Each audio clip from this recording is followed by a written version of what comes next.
Good morning, everybody. Welcome to today's devotion for December 15th. Today's devotion is titled Knowing and Loving Others. The Bible reading is from 2 Corinthians chapter 2, verses 1 to 8.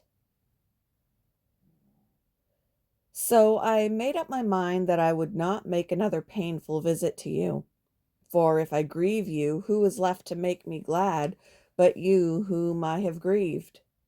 I wrote as I did so that when I came, I would not be distressed by those who should have made me rejoice. I had confidence in all of you, that you would all share my joy.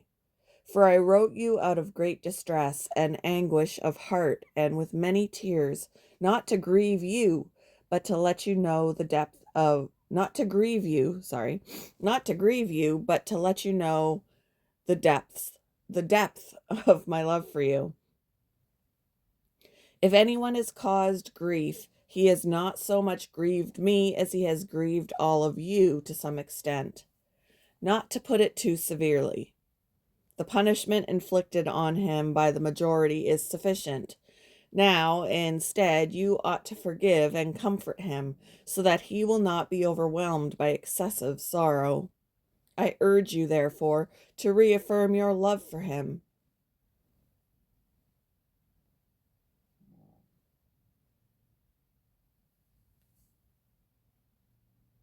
Hippocrates brought medicine out of the realm of the superstitious and into the light of testing and observation. But he didn't lose sight of the patient's humanity. It is far more important to know what person the disease has, he said, than what disease the person has. The Apostle Paul cared for a church with multiple problems, yet he saw the humanity of each member, including a man who'd committed a sin that even pagans do not tolerate.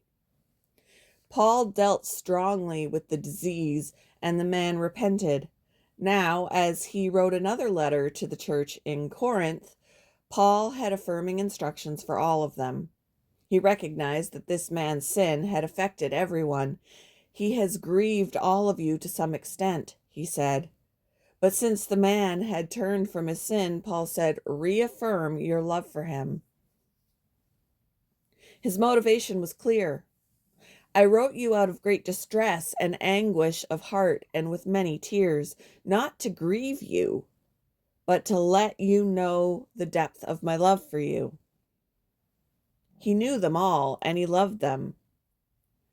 Sin affects us all. Behind each sin is a human being. When we've been wronged, it may be difficult to work toward restoration. Yet, that's what God calls us to do. Know the person, then in Christ's strength, love them. How did Paul handle the sin in the Corinthian church?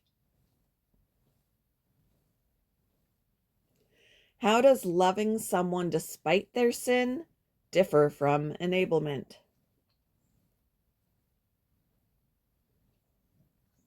Thank you for joining me for today's devotion, and I hope you all have a wonderful day.